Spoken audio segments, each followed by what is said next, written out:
আত্মহত্যা। লেখক সুজিত বেরা।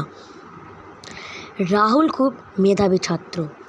ছোটো থেকে সে ক্লাসে ফার্স্ট হতো। আত্মা বলে যে কিছু আছে সে বিশ্বাস করতো না।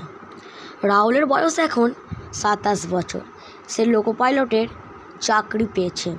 তাকে প্রথমে মালগাড়ি চালাতে দেওয়া হলো। তার ডিউটি ঠিক রাত 10:30 নাগাদ মিনিটে ছিল। স্টেশন থেকে সে ট্রেনটি ছাড়ল। তখন বাজে 11:05। 1 ঘন্টা পর ট্রেনটি বেলপুরের একটি স্টেশনের কাছে সিগন্যাল না থাকায় ট্রেনটি থামল। সে দেখতে পেল গাড়ির হেডলাইটটা যেখানে গিয়ে পড়ছে সেখানে একটি মহিলা, যার কাঁধ থেকে উপরের দিকের অংশটা নেই। এ দেখে রাহুলের অবস্থা একেবারে খারাপ হয়ে গেল। সে পিছনে আগে দেখলো। সে ট্রেনটিকে চালিয়ে দিল। কিছুদিন পর আবার ওই একই লাইনে ট্রেন নিয়ে যাওয়ার কাজ পড়ল। তখন আর ওই ঘটনার কথা মনে ছিল না, কিন্তু ঠিক ট্রেনের ওই জায়গায় এলো তখন রাহুল শুনতে পেল 4-5 জনের কান্নার আওয়াজ। তখন তার আগের বারের সেই ঘটনার কথা মনে পড়ে যায়, কিন্তু সে ট্রেনটা তখনও থামায়নি। হঠাৎ সে দেখতে পেল যে 4-5 জোড়া লাল চোখ তার দিকে এগিয়ে আসছে। সে তখন ট্রেনটি থামাতে বাধ্য হলো। ধীরে ধীরে চোখগুলো ট্রেনের কাছে চলে এলো। রাহুল ট্রেনের দরজা লক করে দিল। ওই চোখগুলো আস্তে আস্তে ট্রেনের সামনে কাঁচের ওপরে উঠে সেটা আঁচড়াতে লাগলো। রাহুল ভয়ে ধীরে ধীরে চেম্বারের নিচে চুপ করে বসে সে নিজের মোবাইল থেকে অফিসে ফোন করে সব ঘটনা জানাতে লাগলো। তখন তারা বলল, আমরা ওখানে কাকে পাঠাবো? রাহুল ভয়ে ভয়ে বলল, দয়া করে কাউকে পাঠান।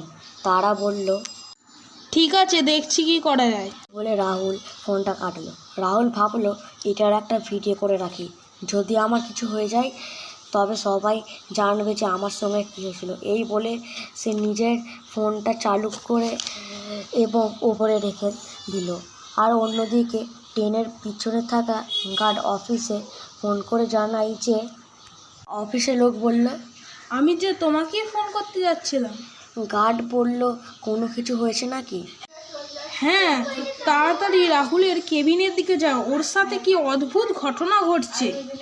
তখন গার্ড তাড়াতাড়ি রাহুলের কেবিনের দিকে গিয়ে দরজা খুলে দেখলো রাহুল অজ্ঞান হয়ে পড়ে আছে।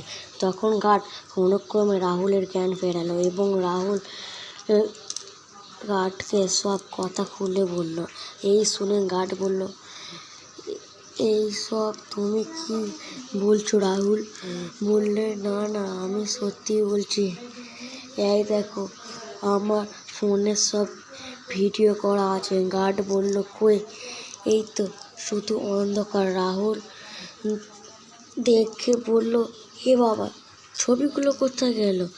তখন গার্ড বুঝলো যে সত্যি ওর সঙ্গে কিছু হয়েছে। এই ভেবে গার্ড বলল, ঠিক আছে, এই কথা অফিসে গিয়ে হবে, কিন্তু তার আগে ট্রেনটাকে গন্তব্যে পৌঁছে দাও। এই বলে রাহুল ট্রেনটি ছাড়লো এবং কয়েক ঘন্টার মধ্যে গন্তব্যে পৌঁছে গেল। পরের দিন সকাল 10টায় রাহুল ও গার্ড দুইজনে অফিসে পৌঁছালো। ওখানে রাহুল আগের দিন রাতে ঘটে যাওয়া ঘটনা কাউকে বিশ্বাস করাতে পারল না। অবশেষে তাকে লোকো পাইলটের চাকরি ছেড়ে দিতে হলো।